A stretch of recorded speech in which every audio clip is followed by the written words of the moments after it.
Hey team, happy Saturday. Thank you all for being here. This is one happy Saturday. Thank you. Very much requested when I hinted at it, I think on Thursday or Friday. I don't even remember if anybody wants me to dig into Tesla. And the timing is awful because Tesla had probably one of the worst weeks ever. So let's just jump in and we're going to talk about the week. We'll look at some charts. We'll try to determine if Tesla's oversold, if there's more downside, what risks are out there, but also look at the global EV business and why I'm so bullish on Tesla. And in full disclosure, this is edutainment, but I'm also very transparent. Tesla is now my biggest position. I bought more Tesla stock this week than I have done since 2019. It's 4 years. So I was happy to get a second bite at the apple, and I've been layering in, and I 3x my buy every layer down. But I'm going to talk about why I am bullish on Tesla, but there are some risks as well we all need to be aware of. So let's jump in. Thank you all for being here, and thank you to the mods in the chat.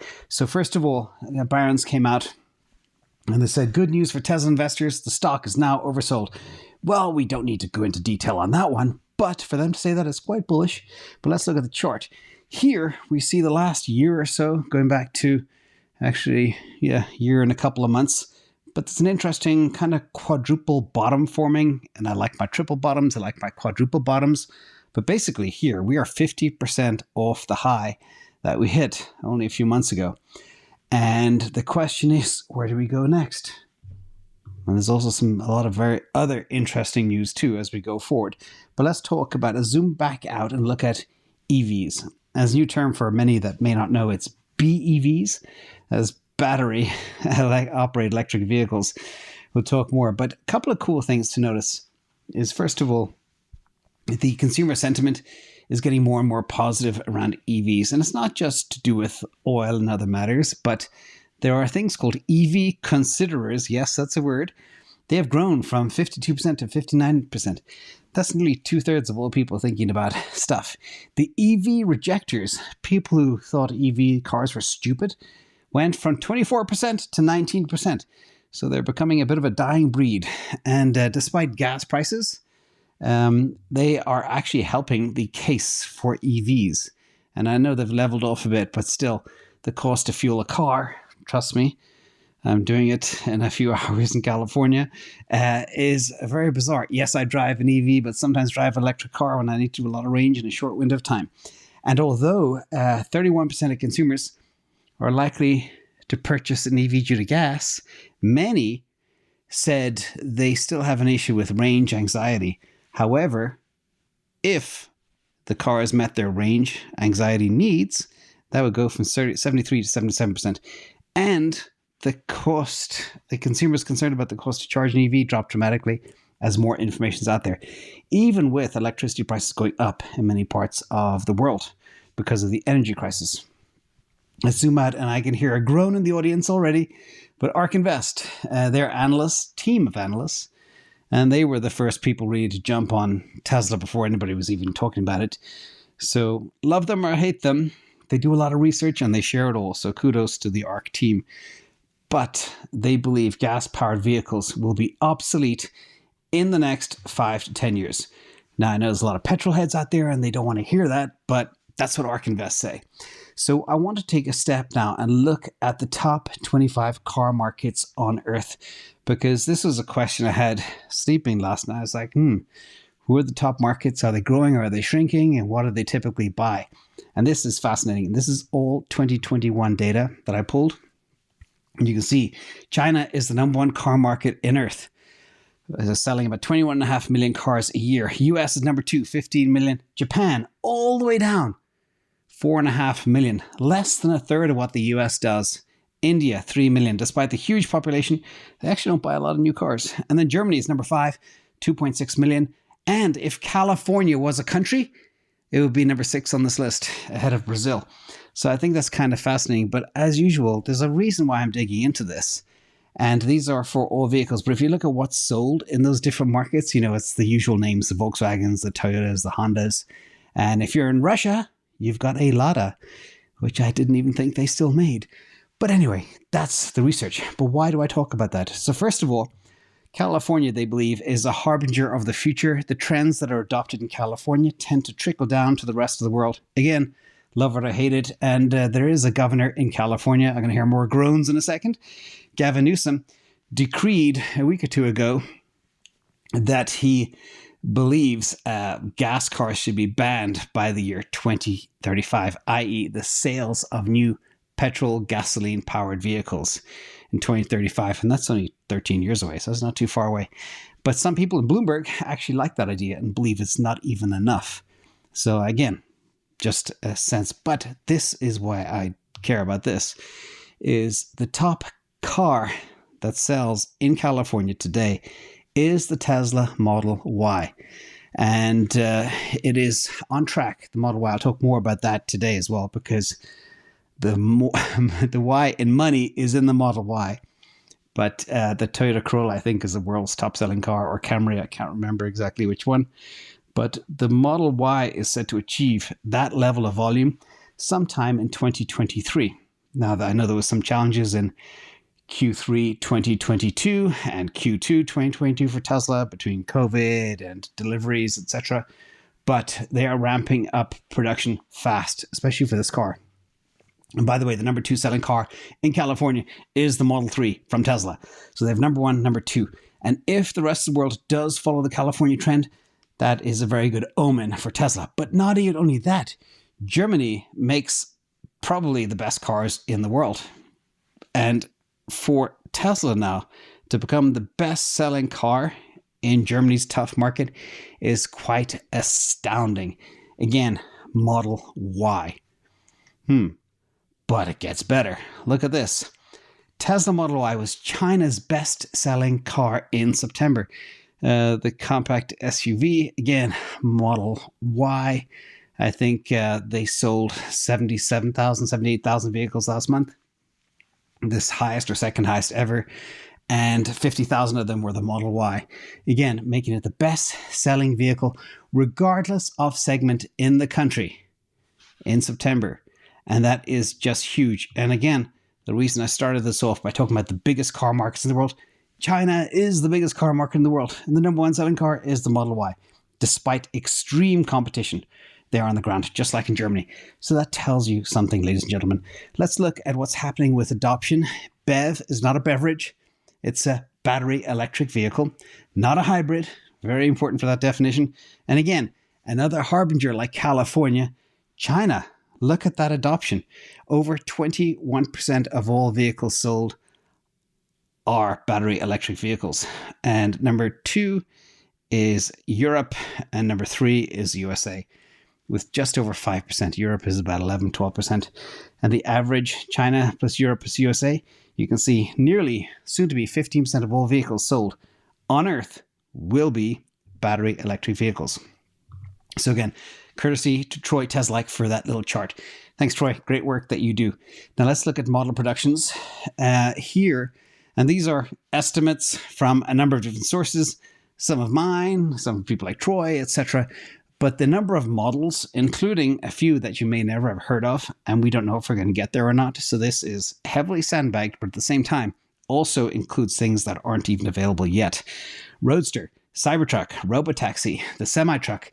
Semi-truck is starting to sell. I think the first deliveries will be made November 1st or December 1st. I can't quite recall, but I just assumed 8 of them will be sold in 2022. They're all going to a company called Pepsi that make a sugar beverage. 2023, again, a slow ramp, 30, etc. And for this analysis, I also assumed compact car would be sold. They are working on one. I don't know if it's going to be called a Model 2 or something else. But whatever it is, it's going to be built for extreme scale, and it'll be ramped very fast, because when you look at how Tesla operates, they get better and better and better at every iteration. And now they're rolling cars off the production line, I think, in Germany and China, like every 30 seconds. It's insane. And they'll probably be down at 20 seconds when they get to the compact car down the line.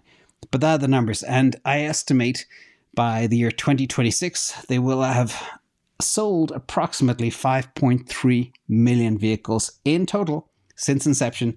That means since 2012.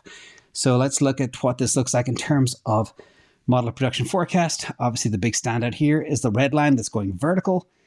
And that is, of course, the Model Y.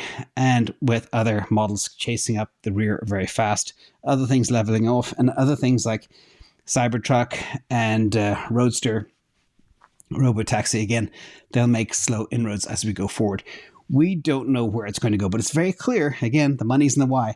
We'll talk more about that later too. But here, actually, we'll talk about it right now. This is the revenue assumption, and you can see all the models. The big red line there of nearly, that is $150 billion in revenue will be from the Model Y by the year 2026. And we'll dig deeper into some of those numbers in a little while. But that is stunning. Now, what I also did, though, for this analysis, I assumed certain price levels for all different vehicles. For example, semi-truck, I assumed would be priced about $180,000. I could be wrong, could be $150, could be $230. I'm not sure, but I think around $180 is an even price. And again, all numbers are sandbagged. This is what the revenue looks like. And the reason this revenue is important is because I take that to calculate my profit and then back that into a price earnings ratio and back that into a stock price. That's why these numbers are important. And again, they could be off. You see the price there, the semi is 180,000, compact car be about 25,000, Robotaxi about 50,000 a pop. I don't know if they're going to lease those out or if they're actually going to sell them. I'm not sure. Probably leasing makes a lot more sense. Cybertruck 75,000 might be a lot more expensive because the demand is so high for that thing. Roadster 160, it could be 200,000. I'm not sure. Model S, Model X, averaging about 100K, Model Y 50K, Model 3 40K. And that is what makes up all of these numbers. And the total revenue by 2026 could be $116 billion, which is massive. But it's not just so much the revenue, but it's the margin they make on the revenue. So before we jump into the conclusion and future price predictions, I do want to talk about some of the risks, everybody, that you need to be aware of. You know, Elon Musk is a very controversial guy, and that brings in some of the actual risk elements.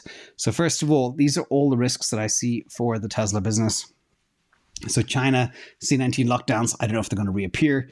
A lot of Chinese are actually unvaccinated and they don't have the hospital capacity. So that's the reason they have so many C-19 lockdowns. There is also a lockdown currently, but it's quite far away from the Gigafactory in China. So fingers crossed it'll stay far away. But I don't think you can put C-19 in a box and expect it to stay there.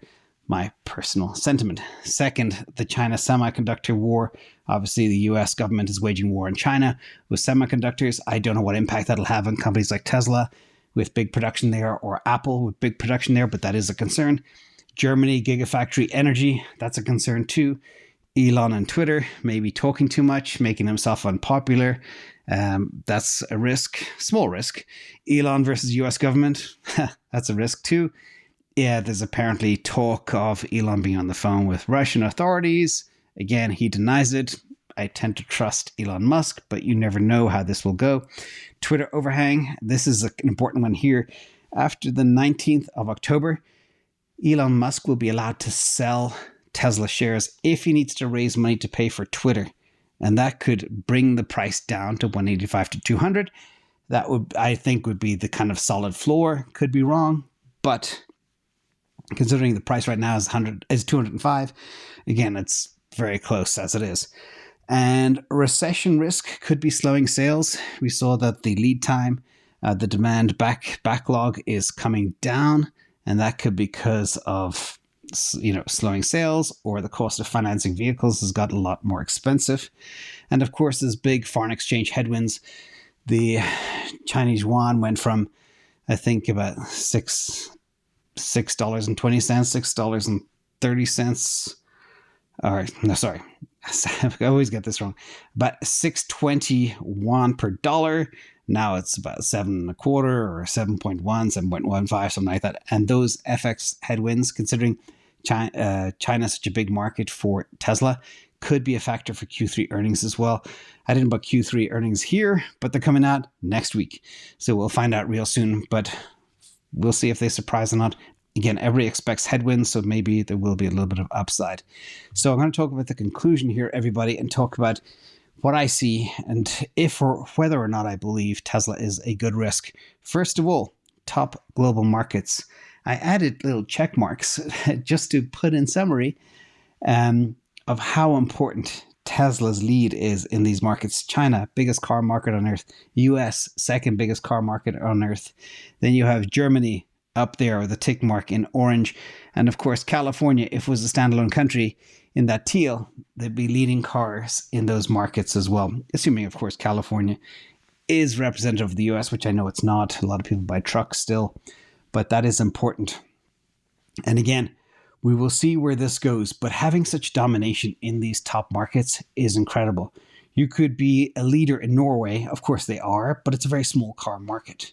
It doesn't matter. But being a leader in the US and Germany and China is a very, very big deal.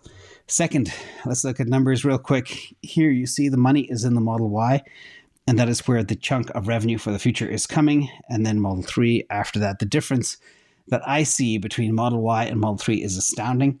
But it looks like they've cracked the code on a mass production vehicle that's sought after all over the world. So however they designed this Model Y, they absolutely nailed what people are looking for. Third is from Gary Black, and I speak about this a lot, and how the PE ratio of Tesla is actually 35. And this is his Bloomberg screen. And this is back at the C19 PE level, taking us back to March 2020. Who would have thought we'd be able to buy a value stock like this that's growing at 50% per year at a PE of 35? It's completely unheard of. Absolutely unheard of. And I know there's challenges ahead, etc. But again, that PE 35 is extremely tempting. Considering the growth rate of the stock and the domination in the space, it is an extreme value, as I would call it. In fact, I was going to call the video extreme value, but I thought maybe not. Now, the question is Tesla too cheap? Is a buyback on the cards? Well, Barron's are again, probably listening to Gary Black, who's pushing for it too. Tesla stock is so cheap, it should start buying back its own shares. And that's all I need to say about that. Mentioned Barron's a bit too much, but they seem to be on it. Finally, the most important slide of the whole presentation is the price. And these are my Sandbagged price predictions. And by that, I mean it doesn't include any of their other lines of business. It doesn't include FSD revenue. It doesn't include solar revenue. It doesn't include insurance. It doesn't include robotaxi revenue. None of that. Now, and these are also kind of cushioned earnings per share numbers. So I believe in 2022, Tesla can make an earnings per share of $6 per share. Easy. 2023, $11, 2024, $15, 2025, $20, 2026, $24. And think about the sales that they're going to make with the tax credits they're going to get from places like the US government. Their margins are going to explode, I believe, well north of 30%. So assuming a PE of 50, which I believe is a fair PE considering the growth rate of the company, the stock price should be conservatively trading at $323 right now. It's trading at 205.